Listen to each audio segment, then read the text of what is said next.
Welcome to Agribusiness Podcast. At pag-uusapan natin ngayon, ano ba ang mga magandang agribusiness na pwede nating umpisahan for 2026 or in general kahit kailan no na pwede nating pasukin. Gusto kong i-discuss dito yung about crop production, livestock and poultry, aquaculture, food processing and manufacturing, pwede ring trading, services, at posibleng export. Gusto mo bang matuto ng agribusiness, crops, livestock and poultry, aquaculture, at ma-inspire sa mga success stories? Agribusiness, how it works!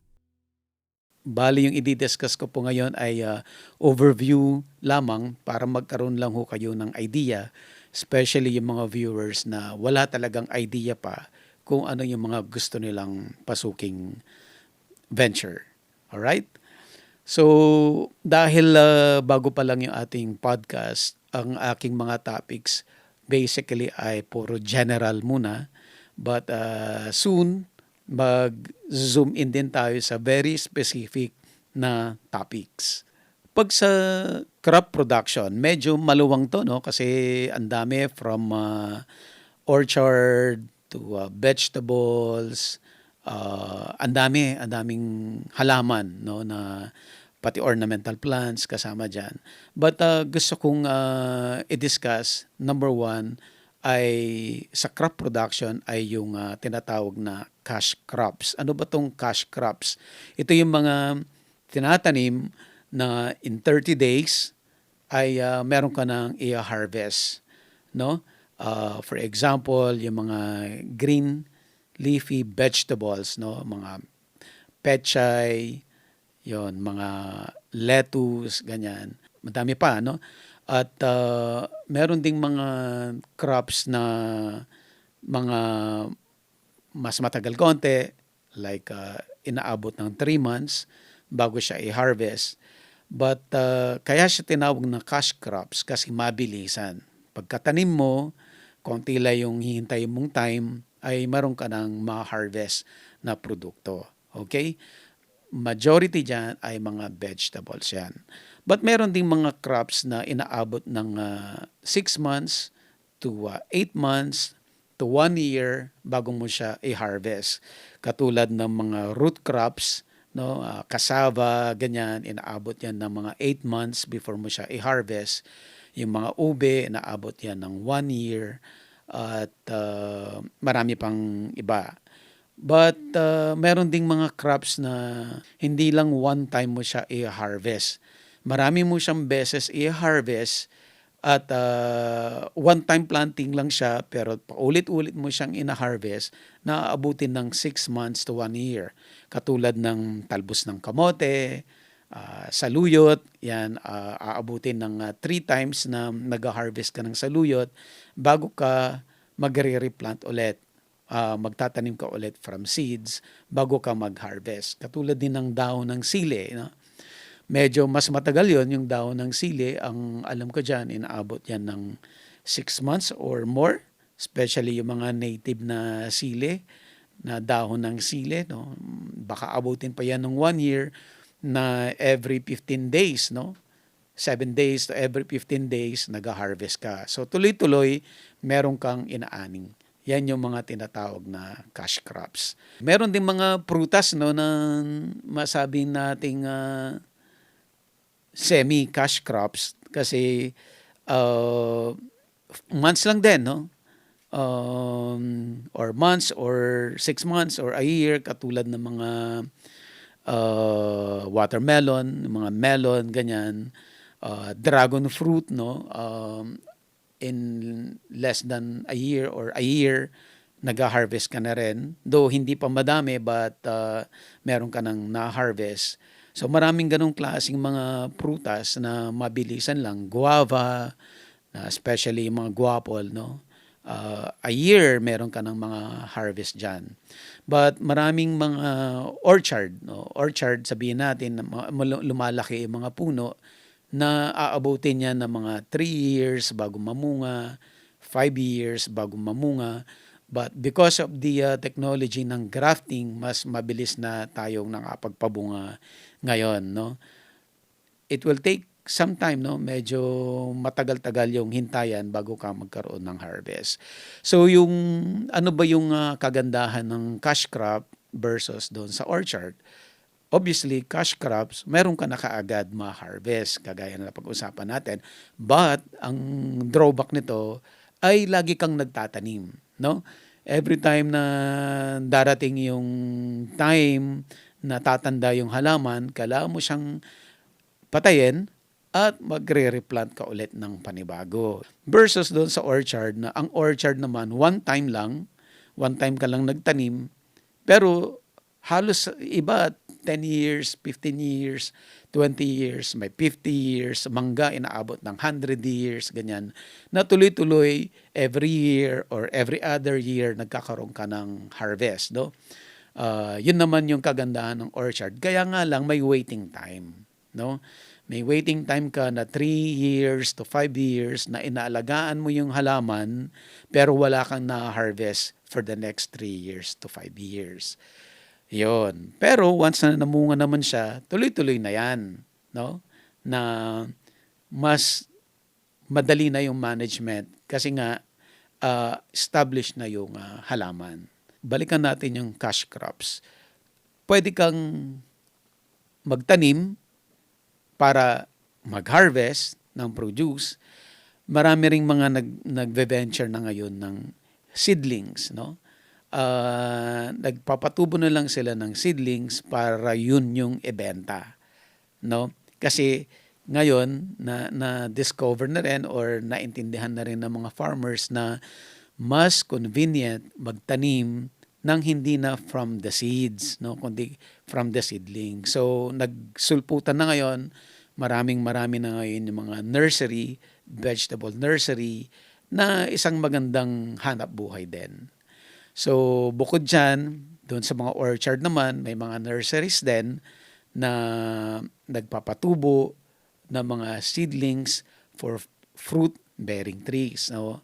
Magandang negosyo rin yan. So, kagaya ng huling na feature natin sa Laurel, Batangas, si Nino ng Nino's Garden, yan naman yung kanyang business model. Sa mga seedlings naman, sila Sir Mike Caballes, ang Bukid Amara, mayroon na silang seedlings. Si Gravity, si Ma'am Eileen sa Bulacan, sa San Ildefonso. Ganun po, no? So, ito yung mga ideas na pwede ninyong i-consider kung gusto nyo mapunta sa crop production. Okay, sa livestock and poultry naman, meron tayong tinatawag na small ruminants, meron din tayong large ruminants. Okay. Yung small ruminants, ito yung mga kambing. No? Sa kambing ngayon, may option ka. Pwede kang mag-alaga ng native na kambing. May nagsasabi na mahirap alagaan ang native na kambing, mabilis mamatay. Pero merong nag-aalaga ng kambing na productive para sa kanila yung native kambing. Kasi mabilis dumami. Katulad ni Sir Dirk, yung na-feature natin sa Davao lately, na yung marami siyang kambing, pero yung kambing niya, parang secondary lang niya yan kasi fish pond, hito yung main niya. Pero yung kambing niya ay nagagamit niya para panglinis ng mga dike, para hindi magsukal yung dike. So kinakain ng kambing yung dahon sa mga dike. So nami-maintain niya na napakalinis yung dike. But hindi niya napapansin, dumami yung kambing niya, na andun lang sila, at pag nagbenta siya ng madami, malaking pera din yun, no? Ramdam mo na meron talagang kita. So, option, yung native kambing. Ngayon, pwede ka rin namang mag-upgraded, meaning, mistiso na, no?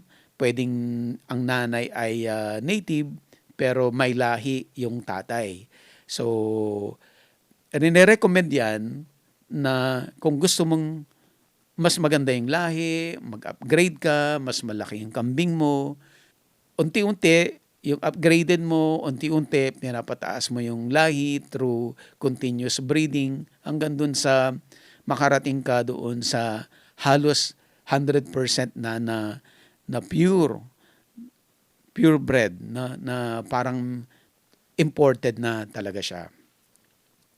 Ang Central Luzon State University na yung Small Ruminant Center, nire-recommend nila na mag-start ka sa uh, mistizo or doon sa upgraded kung tawagin. Habang nag-aaral ka, unti-unti, habang lumalaki ka, papunta ka doon sa purebred. And syempre, isang option, yung iba dyan, purebred talaga sila. No? But ito ay mas matindi na yung capitalization dito kasi medyo mahal din yung stocks at kailangan talaga kompleto ka rin sa facility. May magandang housing ka, pati mga pagkain mo na dyan, silage na, with proper production, kinukonsider mo na lahat yan, mas kailangan mo ng puhunan at mas kailangan mo ng tutok para doon sa venture na yon. At syempre, considered din dyan, maganda ring business. Karamihan na nasa goat ngayon ay nagpaparating ng imported na lahi para mag-breed sila ng ibebenta na pang-breed naman na mga smaller na farms.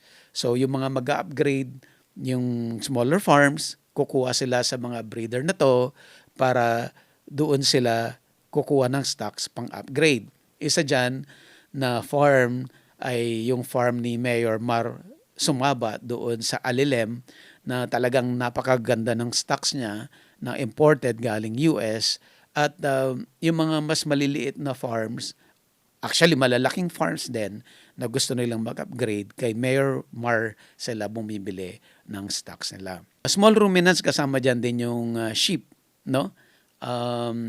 Maganda rin yun. But normally, mga nakita ko na farms, yung sheep ay pandagdag lang nila pag meron silang mga cattle farms. Kasi yung sobra-sobrang pagkain doon sa cattle, yun naman ang kinakain ng sheep. So parang nalilibre yung pagkain ng sheep. But anyway, maganda rin yung sheep kasi mahal yung karne. At kung wala ka namang pagbebentahan ng karne ng sheep, pwede mo naman siyang i-branding na parang kambing lang din, no? Option. Actually, may kakilala akong farm.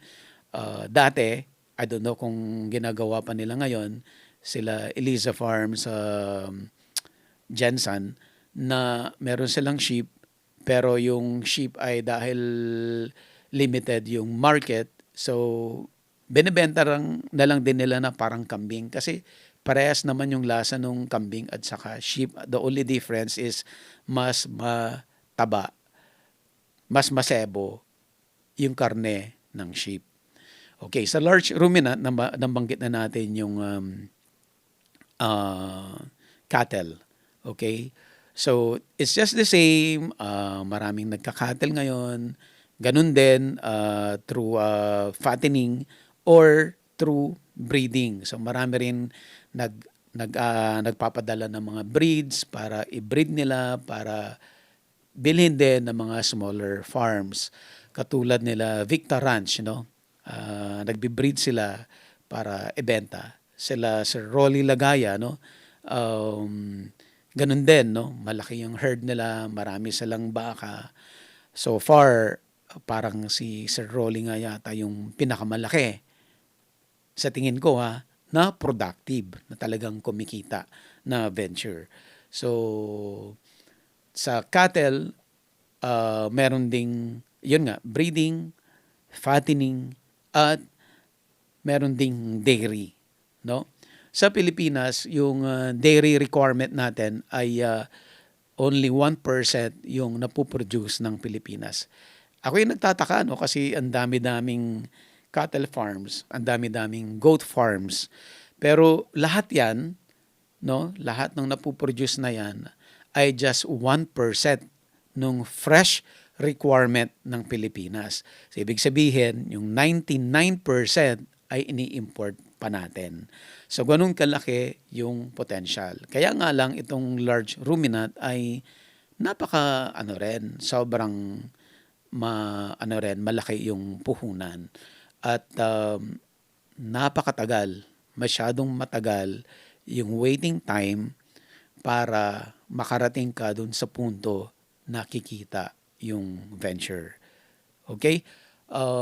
Sa goat, ganun din. Sa small ruminants, meron ding dairy. No? Marami ring gumagawa niyan. Another sa livestock, the potential na pwedeng pasukin ay yung hog raising. Okay? Alam naman natin na ang sitwasyon ng hog ngayon ay malaki yung problema because of the ASF. But just the same, kahit na may malaking challenge, may malaking problema, meron dyan naghihintay na malaking opportunity. So dati, way back 10 years, 20 years ago, ang hog raising ay small farms, no? Small backyards, no? Backyard raisers actually. May mga 1 hanggang 10 na baboy na patabain, 1 hanggang 5 na nanay, no? Na pinapaanak nila. So yun yung mga backyard. Dati ang Pilipinas ay parang 80 o 70% ay backyard, no? Yung 30% lang yung mga commercial farms. Ito yung mga malalaki na talagang professionalized na farms, no? Past few years nagbago 'yan kasi dumami yung nag-engage into commercial farming or semi-commercial farming, no? Hindi ko lang maalala exactly ano yung definition ng semi-commercial, kung ilang sow level 'yan at saka commercial. I don't know kung I'm not sure. Pag 1,000 sow level, I think nasa commercial na 'yan or posibleng nandun pa siya sa semi-commercial. But anyway, ganun na kalaki, no? At yung mga commercial farms ay nag-engage na sila sa tunnel vent, no? Tunnel ventilation, talagang modern na yung mga housing at facility. Going back doon sa problem ng hog industry ay yung ASF, no? At marami yung mga backyard at semi-commercial farms ang naapektuhan dyan at nagsara. But nowadays, may mga vaccine na imported at meron din mga vaccine na dinidevelop locally, no? At but I'm not updated kung ano yung nangyari doon sa local, kung nasa commercial stage na sila or under research pa rin sila. But yeah, may potential pa rin sa hog raising.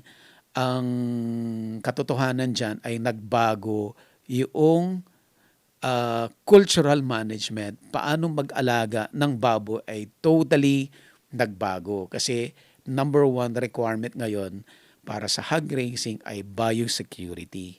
Meron ka talagang mahigpit na biosecurity para hindi mahawa ng sakit yung baboy mo. Kasi yung ESF ay natatransmit lang yan kung may tao na infected or dala-dala niya yung virus na mapupunta siya doon sa farm mo at makuha or maisalin doon sa baboy or yung hinawakan mo ay makain ng baboy o madalaan ng baboy. So doon matatransmit yung ESF. Pero pag walang ganon na instance, hindi rin naman basta-basta hindi mahahawa yung baboy kasi hindi airborne yung ESF. Okay? So, kung mahigpit yung biosecurity mo, kayang-kaya mag-alaga ng baboy, no? At dahil kulang yung supply ng baboy, malaki ang potential. Kaya nga lang nung previous na feature ko na may commercial farms, si Ma'am Weng Africa ng Lipa City, ay natanong ko doon na kumusta yung presyo ng baboy dahil konti ang production. Supposedly, supply and demand yan no? Low supply and demand. So, dapat mataas yung presyo ng baboy, di ba? But sad to say na mataas ang presyo ng baboy doon sa palengke, no, doon sa market. Pero ang kuha ng mga traders doon sa nagbababoy ay mababa. Yung live weight kung tawagin, napakababa pa rin. So, problem din, no? Problem din yon na despite of kulang sa supply, mababa pa rin ang kuha ng traders doon sa mga may farms. Kaya nga sila Ma'am Weng, ang ginagawa nila ay hindi nagbebenta ng baboy nila na live, kundi kinakatay nila mismo yon, no? Meron silang mga pwesto sa palengke, nagbebenta sila ng fresh meat, at the same time, nagpa-process sila. Gumagawa sila ng tosino at tapa. Yung tosino, meron silang sinusuplayan na mga groceries, no? Yung tapa naman nila, sinusupply nila sa iba-ibang mga palengke. So, solve yung problema nila. Wala nang barat na trader na kukuha sa kanila ng baboy kasi hindi sila nagbebenta ng baboy, kundi nagbebenta sila ng processed meat. Mamaya, di-discuss natin yan kasi na medyo nahagipan ko na yung discussion about food processing. Maraming business ventures. Pwede kang mag-breeding, pwede kang magbenta ng biik, or pwedeng ikaw yung mismo mag-fattening. Palalakihin mo yung mga alaga mong baboy. So, yan yung mga iba-ibang business model na pwedeng pasukin. Ang dami ring business, no, na pwedeng pasukin sa poultry.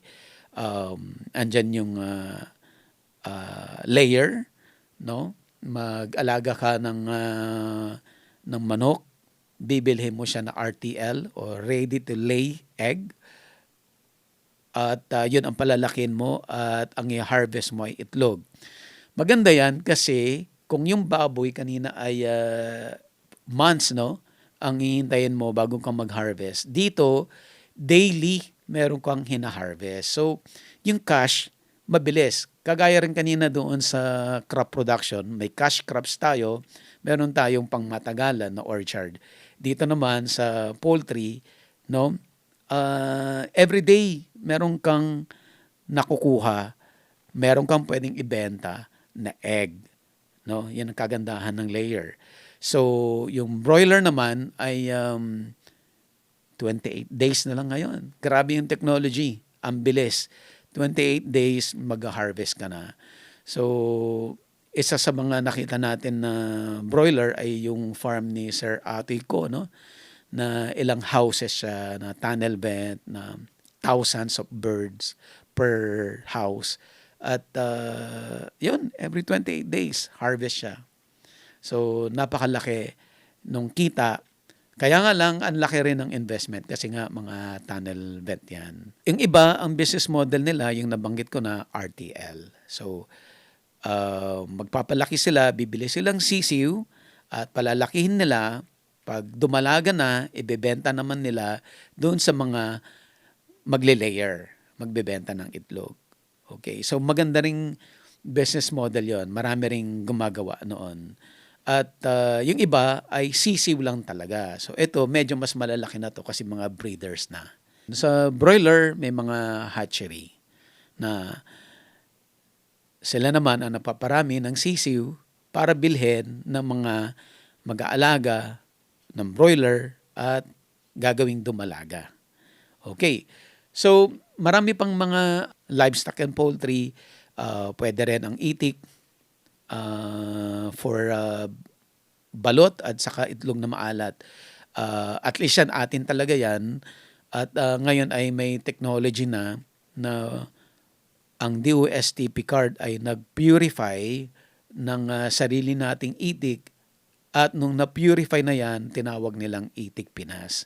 Actually, ito rin talaga yung duck natin talaga na native natin dito sa Pilipinas. Pero nang na-purify nila ay gumanda yung performance, lumaki yung bird, lumaki yung itlog. So, dumami yung itlog, mas productive, mas kumikita yung mga farms, no? So, I recommend na kung mag-iitik kayo, might as well use Itik Pinas. Andyan din yung Peking duck. Maganda rin yung Peking duck. May nakita tayong nagpe-Peking duck. Si Sir Alex Briones, nakita natin, no, may Peking duck siya.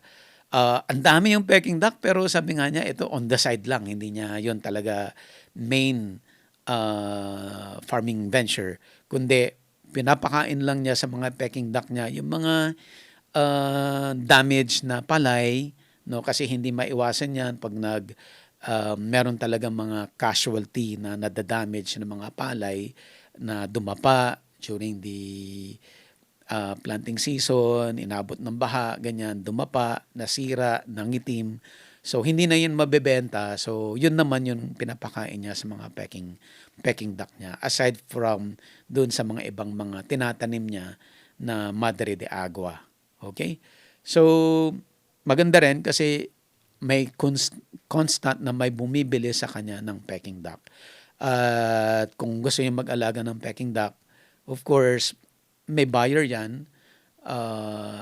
Medyo, syempre, kailangan din ng research, kailangan nyo rin maghanap. But patok na patok yan sa mga Chinese community. So probably, ang market niyan ay punta kayo ng Binondo or Divisoria. Now, pag-usapan naman natin yung aquaculture. Pag sinabi mong aquaculture, ito yung mga isda na inalagaan, no?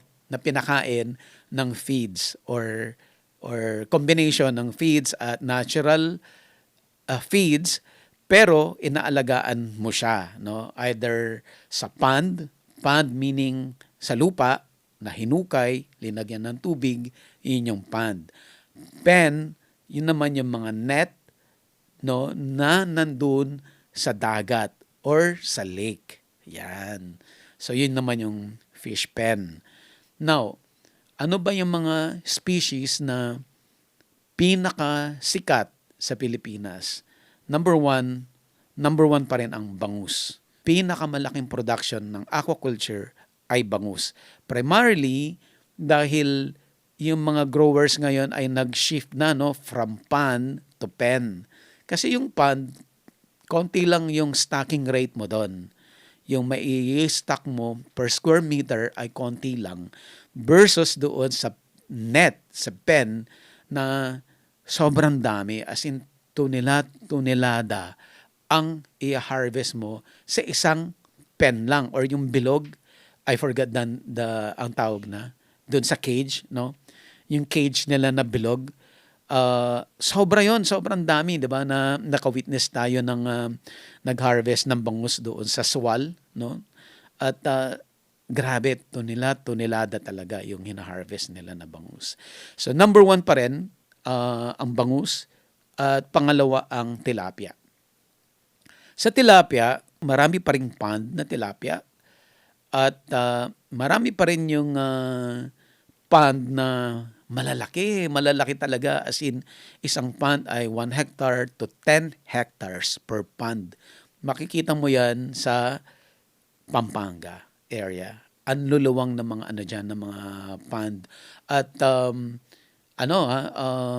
isang farmer ay 100 hectares, 200 hectares. Ganun kalalaki yung mga pond ng tilapia sa Pampanga. Okay? No wonder na Pampanga talaga ang pinakamalaking production, if I'm not mistaken, pinakamalaking production ng tilapia sa Pilipinas. Okay, marami rin production ng tilapia sa Taal Lake, no? Kasi cages din 'yon, no? At super dami rin, sobrang dami rin ng ano. It's just the same with bangus. So, sobrang dami rin pag nag-harvest sila, tonelada rin diyan sa Taal Lake. Ang problema lang sa aquaculture ay dahil kumakain sila ng commercial feeds, pinakamalaking cost nila ay feeds, no? So talagang mamumuhunan ka talaga ng malaki sa feeds. Yun yung yun ang challenge doon sa aquaculture. Pangalawa, ang aquaculture ay tinatawag na sa lahat, no, crop production, aquaculture, livestock and poultry, sinasabi nila pinakamalaki kumita ang aquaculture.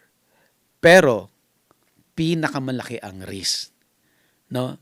Dahil especially yung mga cages, pen, 'di ba, or even pond, no? Pag tumaas ang tubig, mawa-wash out, makakawala yung mga alaga nila, wala na yon, lugi na yon. Or bagyo, masyadong malakas ang bagyo, na-wash out yung mga pen, wala na yon. Talagang wala na silang masasalvage doon. Kaya mabilis yumaman, mabilis din maghirap, sabi nga nila sa aquaculture. Isa ring sikat, no, na aquaculture yung Vanime or yung shrimp, no. Sa mga shrimp ang pinakasikat ngayon ay Vanime. Ito naman, ang mga maraming farms ng Vanime ay nasa Batangas at sa Negros, no. Malalaki yung mga farms diyan. At maganda sa Vanime ay mataas, no, mataas lagi yung presyo. At talagang kikita't kikita ka sa Vanime. But syempre, all ventures, kailangan mo talagang gawin yung trabaho mo, yung assignment mo, yung tamang pag-aalaga at tamang pagbabantay doon sa alaga mo. Importante yon para hindi ka malugi, di ba? But kung ginagawa mo yung assignment mo, favorable yung climate condition, malaki talaga ang kita sa Vanime. In fact, si Tate Feeds, ano niya ngayon, pinopromote niya talaga si Vanime. Parang yun yung, kumbaga sa pet project niya. Yan, talagang pinupush niya talaga si Vanime. Marami pang mga species na medyo mas maliliit, like sila hito, malaki rin ang hito. Majority yan, Bulacan, at Isabela, yan, meron din dyan, Nueva Ecija. Si hito naman, ang problem for the longest time ay walang pumapasok na bagong imported na hito kasi pinagbawal before ng BIFAR. But lately, I learned from Freshwater Aquaculture Center kay Doc Karl Marx ay na daw, may nagkakapagpapasok na ngayon ng mga bagong hito para ma-breed, no? Kasi nga sa tagal ng panahon, lumiit na ng lumiit yung mga hito kasi naging parang inbreeding na siya, no?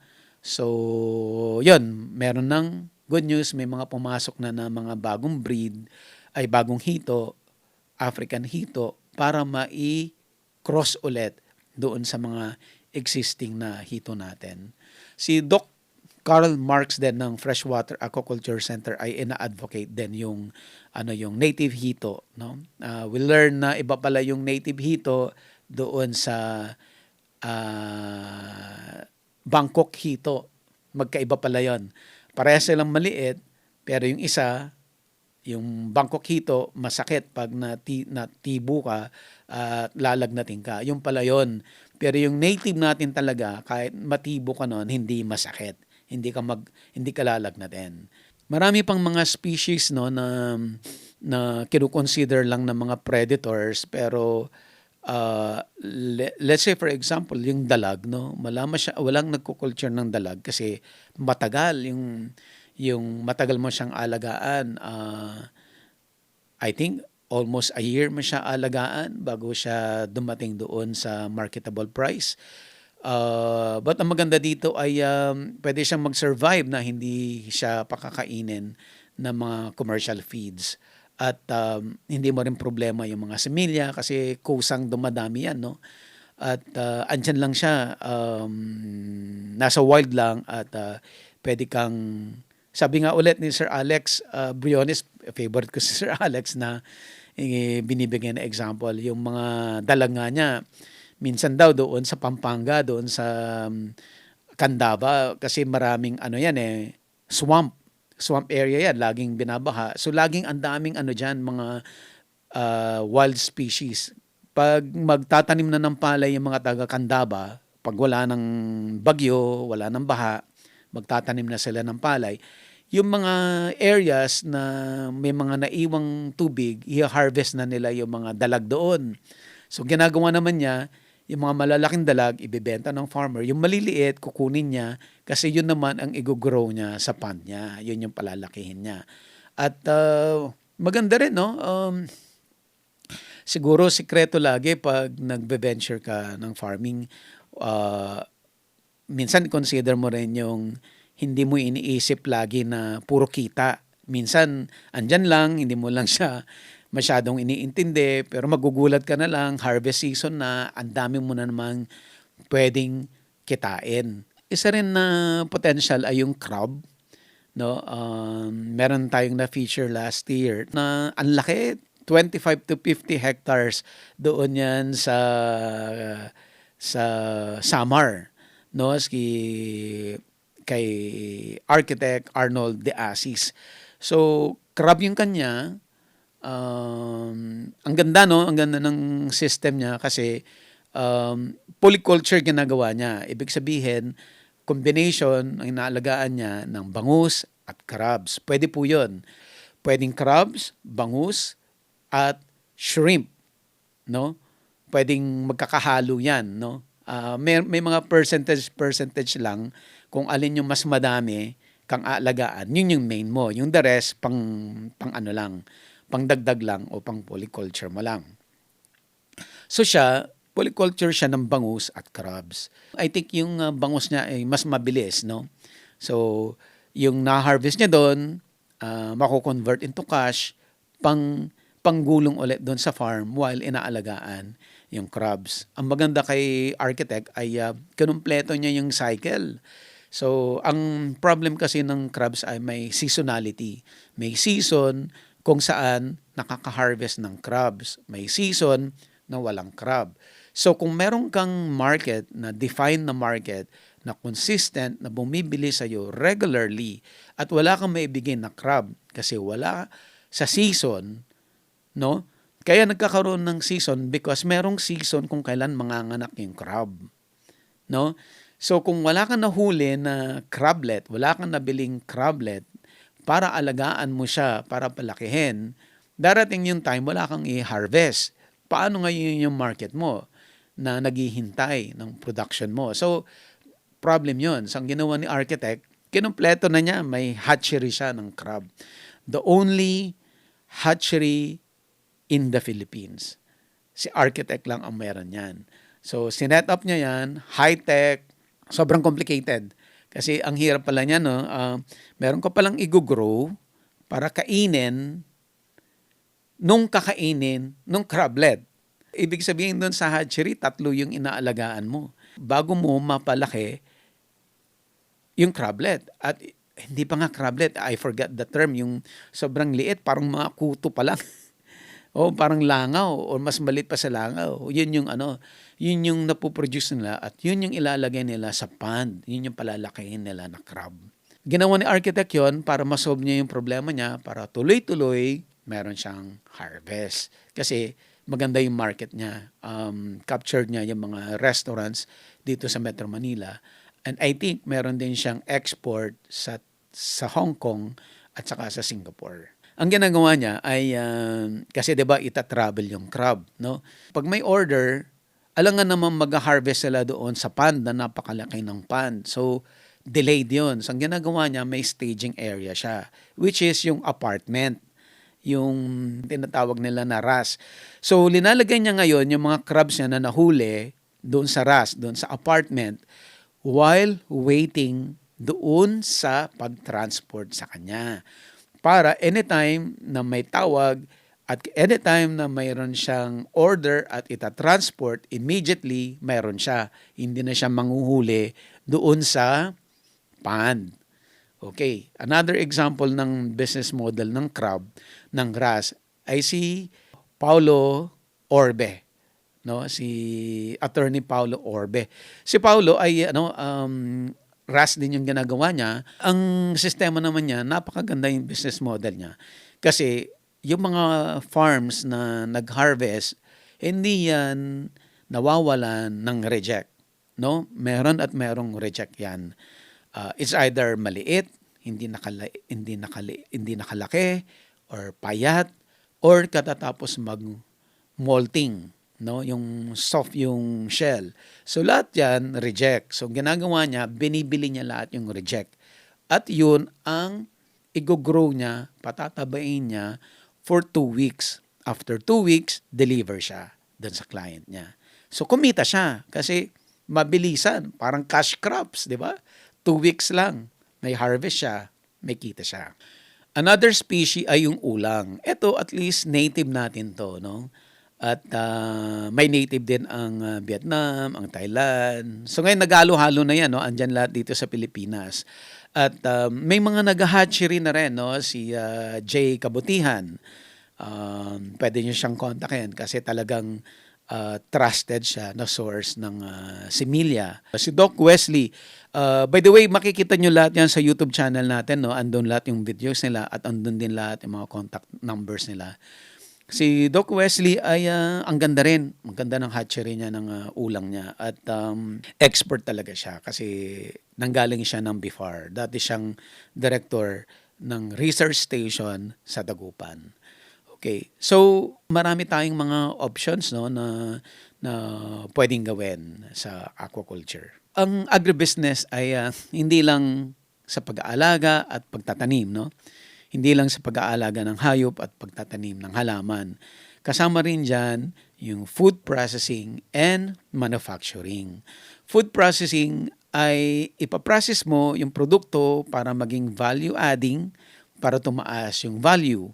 No, marami tayong na-feature na ganyan, like doon sa Isabela may pinuntahan tayong co-op na nagtatanim sila ng pineapple, but yung pineapple nila ay during the season sobrang dami, no? Hindi kayang ubusin yung harvest doon sa fresh market. So, ang ginagawa nila ay sinasabayan nila ng processing. Gumagawa sila ng pineapple jelly, gumagawa sila ng dried pineapple, at iba pang mga produkto. So, pinaprocess nila para hindi masayang, wala silang waste, and at the same time, tumataas pa yung value. Mas kumikita pa sila. Madami tayong na-feature na ganyan, yung mga nagbobote ng mga sardinas, ng mga nagtitinapa. So, lahat yan ay iba-ibang negosyo na pwedeng gawin from either bibili ng ipaprocess o yung iba may sariling production, may sariling farm, may sariling fish pond at ipaprocess nila yon at yun ang ibebenta nilang produkto. Sa manufacturing naman, may na-feature tayo sa Cagayan de Oro, yung bamboo factory, no, na ginawang bamboo engineered. Parang wood na siya pag lumabas, hindi na siya bamboo ang itsura. Mataas na yung value ng produkto at iba na yung presyo. But medyo malakihan din to, malaki yung cost. May na-feature din tayo na sobrang na-impress ako nung todo, si Ma'am Rosalind Dewey. Ang produkto niya ay Carrageenan seaweeds. Actually, hindi na siya nagtatanim ng seaweeds. Tinutulungan niya yung mga farmers sa Sulu, Tawi-Tawi, at siya ang bumibili ng mga seaweeds. Yung seaweeds na yon, i-semi-process niya, ipaprocess niya, at nagiging powder. Yung powder na to ay ginagamit ng mga food manufacturers. Lahat ng food manufacturers sa Pilipinas, Pure Foods, Pampangas Best, San Miguel,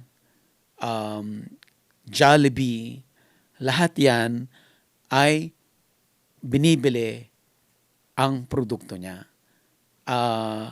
Malaki ang gamit ng Carrageenan powder para ma-stabilize sa mga produkto. Ginagamit yan sa ham, at kung ano-ano, pati sa beer, no? Pati sa shampoo, pwedeng food, pwedeng industrial, at hindi lang yun, no? Buong mundo. Hindi ko matandaan kung gaano kadaming countries ang bumibili sa kanya ng produkto niya, no? So, madalas nalulungkot tayo kasi ang Pilipinas puro import ng import. Pero meron ding mga magandang balita, no, na hindi natin nalalaman, hindi nalalaman ng public na meron palang ganito, no? Meron palang kagaya ni Ma'am Rosalinda Dewey na talagang leading sa buong mundo na exporter ng Carrageenan seaweeds, 'di ba? pride din ng Pilipinas yun. At nagpapasok siya syempre ng dollar sa Pilipinas. Kanina nabanggit ko na si Momweng Africa, no, na yung ano nila, yung baboy nila ay hindi nila binebenta na live weight. Magbebenta sila ng karne, but most of the time ay ginagawa nilang tosino at tapa.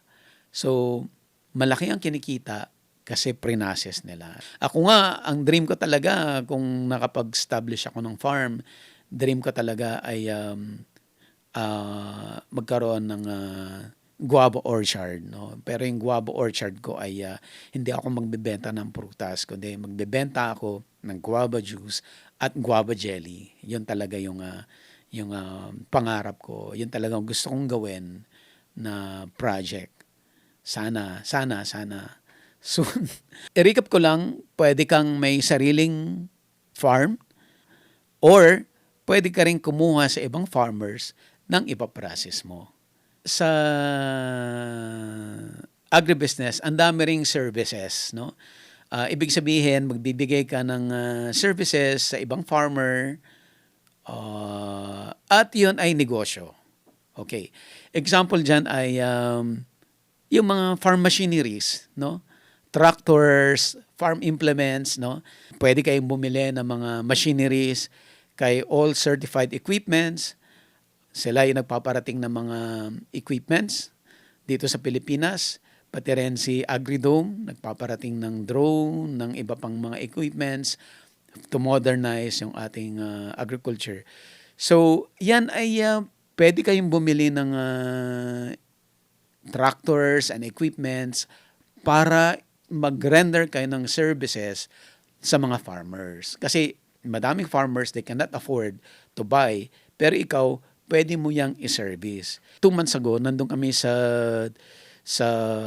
Ilocos, kasama namin si All Certified Equipments, at nag-feature tayo nung isang OFW na nagbibili siya ng mga traktora, at yung traktora niya na yon ay pinaparent niya sa mga farmers at kumikita siya. No? Though, of course, may mga challenges din, but it's working. It's really a business model.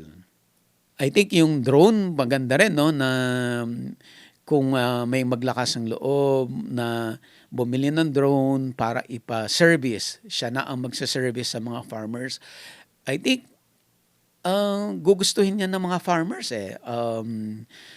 Marami ng mga malalaking farmers na sumubok niyan at gumamit sila ng drone para sa kanilang palayan. Mga case na mga harvester, click na yan, wala nang problema yan. Ang tao ngayon, ng farmer, alam na nila na kailangan nilang magpa-service ng harvester.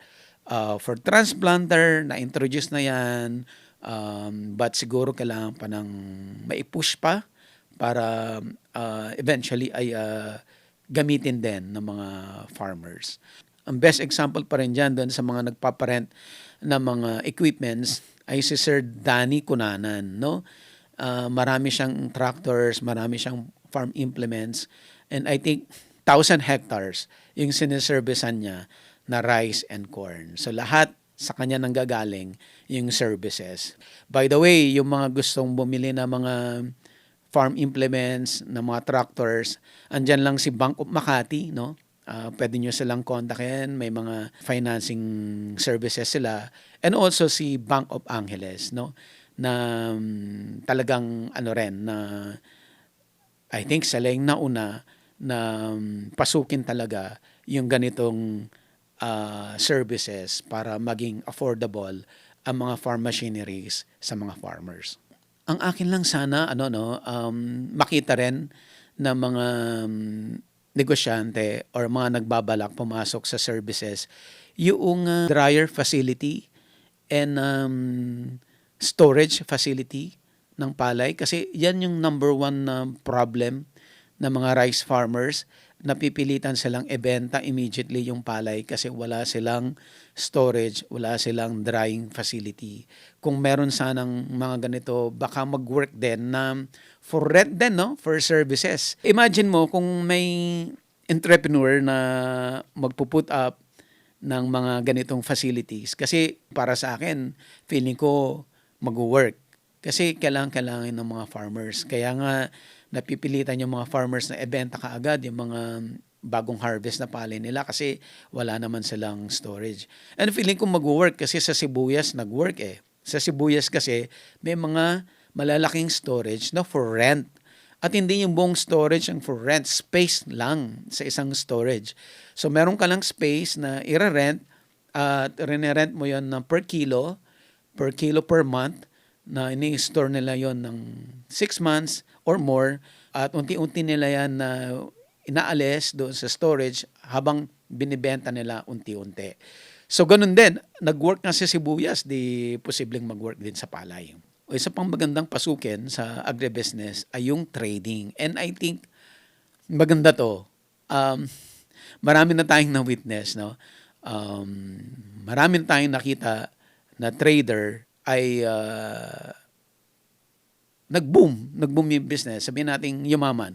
Okay, of course, may mga violent interaction dyan, may mga sinasabi farmers, kumikita lang daw yung traders. Hindi yun yung point natin ngayon. Ang point ko ngayon na gusto kong emphasize dito ay magandang pasukin yung buy and sell. Buy and sell ng produkto. Kasi ang farmers kailangan nila ng bibili ng produkto. 'Di ba? Kung walang buyer, mabubulok yung produkto nila sa farm. So, pag buy and sell ang business model mo, mabilis.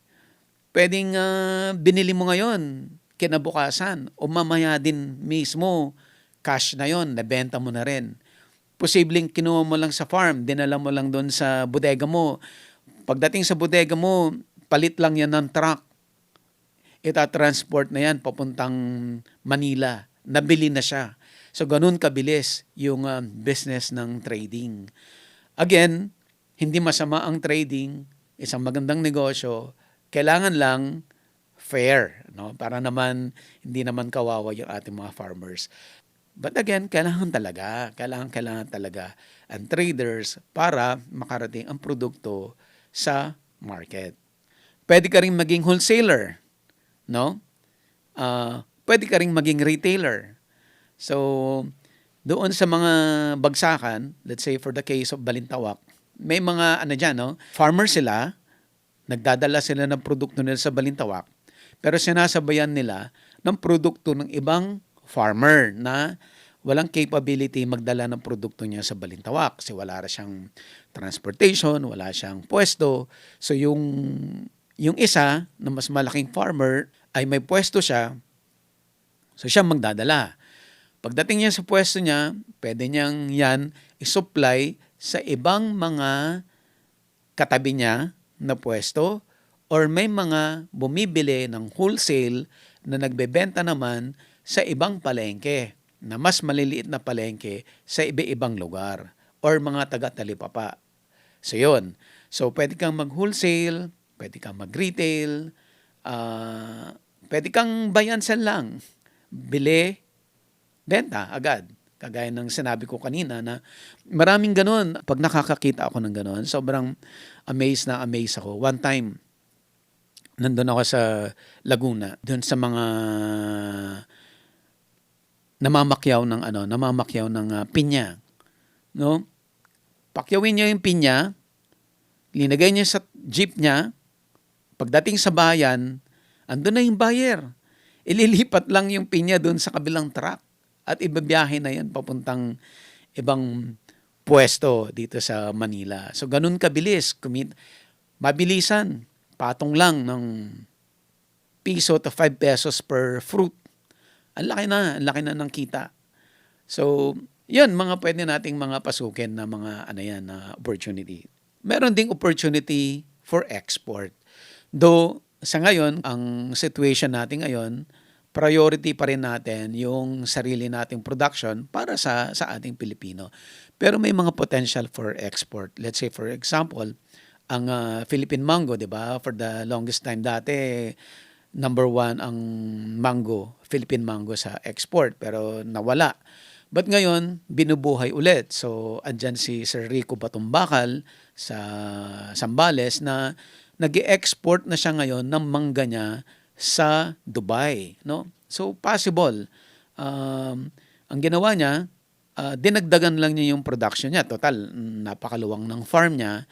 Ang sistema kasi ni Sir Rico, hindi niya pinababunga lahat yung mangga niya. Parang hinahati niya this year, itong kalahati ng farm, next year. So pwedeng niyang gawing damihan ngayon, yung pabubungahin para ma-serve niya yung new market, which is export. Okay, na-mention ko na rin si Ma'am Rosalind Dui, no, na export, number one exporter ng Karajinan seaweeds sa mundo, no? Hindi number one exporter siya ng Karajinan seaweeds sa mundo. Okay? Sobrang ganda ng business kasi 'di ba, sabi nila kung gusto mong mag-business, kung gusto mong kumita, dapat may monopoly.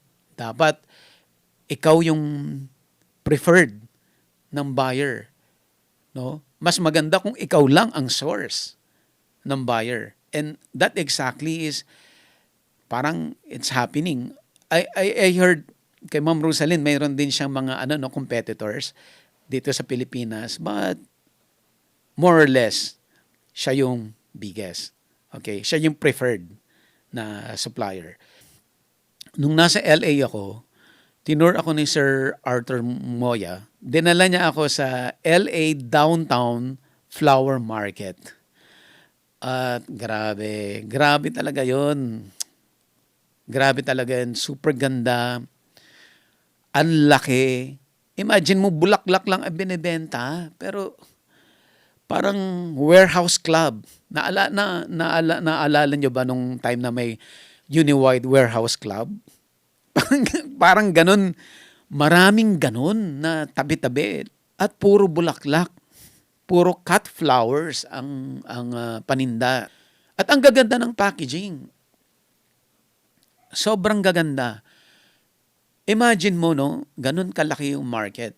At may nakita ako doon ng mga bulaklak na yung birds of paradise natin, na iba-ibang klase ng birds of paradise. Sa Pilipinas, ang dami nating variety. Sobra, ang gaganda. At doon, ginto. Per piece, ginto ang halaga. Sa Pilipinas, well, may market naman, no? Especially mga hotels, 5-star hotels. Yan talaga ang bumibili ng mga tropical flowers natin. But, walang nag-e-export. Yung mga nakita ko doon ng mga birds of paradise, galing Thailand, no? Dinadala sa US. So kung ang Thailand, nadadala niya sa US, pwede rin dalhin ng Philippines. Baka mas madami pa tayong birds of paradise na mas magaganda sa Philippines kaysa sa Thailand. 'Di ba? Meron din akong mga kilala na broker na feature din natin, si Sir Mike Maranyan. At nagtanong ako sa kanya, no, Sir, is it possible na magdala tayo ng birds of paradise sa US? And sabi niya, yes, that's possible. So, pwede. Pwede. Okay, another export. Another export ay kay Sir Gerald Prodon. Yung molly, ornamental fish. Imagine mo yan, yung ornamental fish na molly, before ay hindi pinapansin, walang value. Pero ngayon, nakapagbenta sila ng $100 to $500 per fish. Ganyan lang kaliit yun, no? Imagine that, na dinadala sa Thailand. At I think sila, Sir Prodon, ay nag-open na rin sila ng ibang market like Australia at iba pang country. So napakalaki yung potential. So may mga posible tayong i-export na hindi lang talaga na nadi-discover pa. Again, i-recap ko lang, marami tayong opportunities, no, na pwedeng pasukin from sa agribusiness as a whole, from crop production, from livestock and poultry, aquaculture, from food processing and manufacturing, from trading, and of course, export. Sana marami kayong napulot at again, Lahat yan and ideas na pwede niyong i-consider, pwede niyong tignan, at pwede niyong i-research further paano papasukin yung mga ganitong mga business ventures, or tune in lang sa agribusiness kasi lahat naman yan na diniscuss natin ay nafe-feature natin sa agribusiness. Thank you so much for watching. Agribusiness, how it works.